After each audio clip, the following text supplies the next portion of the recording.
pemahaman ketahanan media tidak berbeda dengan ketahanan nasional.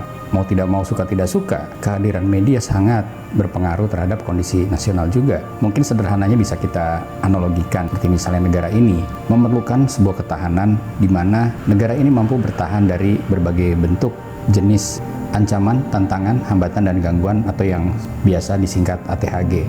Nah, bentuk-bentuk ATHG tersebut biasanya di media itu bisa terbagi dari faktor eksternal dan faktor internal. Dari faktor eksternal misalnya, terjadinya pandemi yang mendunia ini berdampak cukup signifikan, bahkan banyak media yang gulung tikar karena situasi pandemi.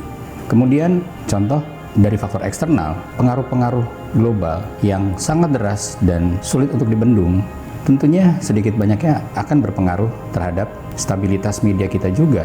Nah, di situ akan terlihat bagaimana media-media yang terpengaruh oleh kepentingan-kepentingan asing dan media-media yang mampu memfilter dan bertahan terhadap berbagai macam kepentingan yang sebetulnya merugikan bangsa kita. Kemudian dari faktor internal, contoh dalam situasi pandemi ini, tentunya kebutuhan pribadi para jurnalis, para pengurus medianya sendiri akan menjadi kendala ketika pemasukan berkurang. Tentunya ini juga akan menjadi salah satu bentuk hambatan dalam menjalankan bisnis media tersebut. Ada lagi misalnya kepentingan politik yang kita juga tahu sama-sama bahwa kita ini sekarang sedang memasuki tahun politik. Tentunya banyak kepentingan-kepentingan yang muncul.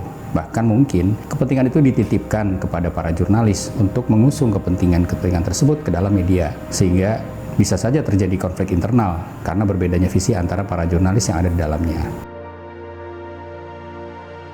Oh, jelas sangat berpengaruh.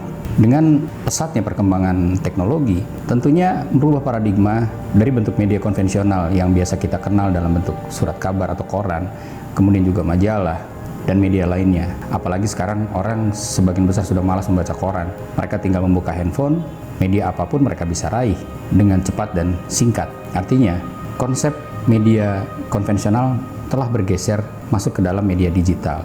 Di media digital sebetulnya yang disebut ATHG itu sangat rawan karena jejak digital itu sangat sulit ditrace atau dilacak. Beda dengan jejak-jejak cetak konvensional atau broadcast, baik TV maupun radio. Tapi untuk digital sangat sulit, apalagi sekarang kita mengenal ada yang namanya dark web atau deep web. Kemudian juga ada teknologi VPN yang bisa mengacaukan lokasi dan sebagainya, sehingga cukup menyulitkan untuk mengusut dari mana berita itu berasal.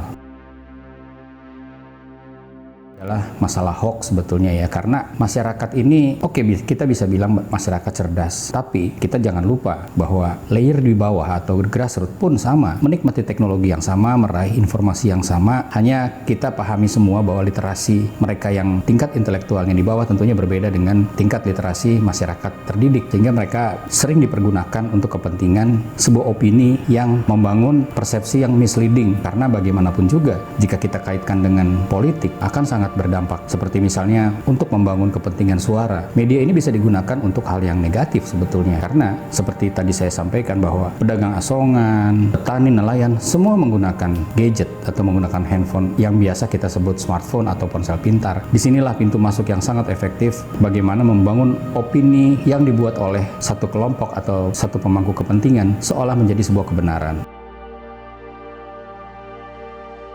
Idealnya media terus berkoordinasi dengan lembaga-lembaga atau instansi yang memiliki keterkaitan dengan jurnalistik, seperti misalnya Kominfo. Tentunya wacana berita itu sangat luas, akan sangat ideal jika semua terkoordinasi dan semua elemen yang terkait dengan kebijakan pemerintah ada dalam satu wadah untuk mengkoordinasikan hal-hal yang krusial, sehingga berita-berita yang keluar dan diserap di masyarakat tidak menjadi sebuah opini bebas yang akan berdampak negatif terhadap kondisi dan stabilitas masyarakat.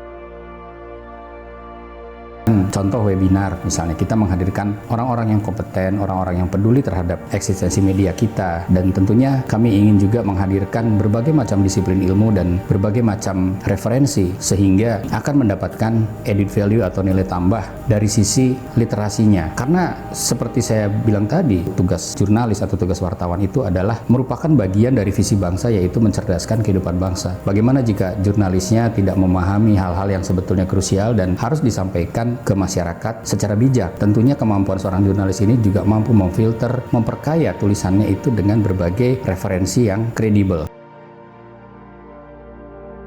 Kami berharap ini semua berlaku bagi semua organisasi pers atau organisasi jurnalis, karena sebetulnya dengan berdirinya organisasi-organisasi ini bukan menjadi sebuah ladang persaingan, tapi justru harus menjadi kemitraan yang saling mendukung. Justru dengan adanya kemitraan, kemudian adanya forum-forum silaturahmi, tentunya akan saling mengisi, di mana satu organisasi memiliki kekurangan dibantu oleh organisasi lain, dan organisasi yang mempunyai kelebihan tentunya akan juga membantu organisasi lain, sehingga secara umum kehidupan pers di Indonesia ini akan menjadi kehidupan pers yang sehat dan juga menghasilkan jurnalis-jurnalis yang kredibel, jurnalis yang secara profesi dihargai oleh masyarakat, sehingga marwah jurnalis tetap akan tegak dan masyarakat akan menghargai profesi jurnalis sebagai salah satu elemen pendukung untuk mencerdaskan bangsa.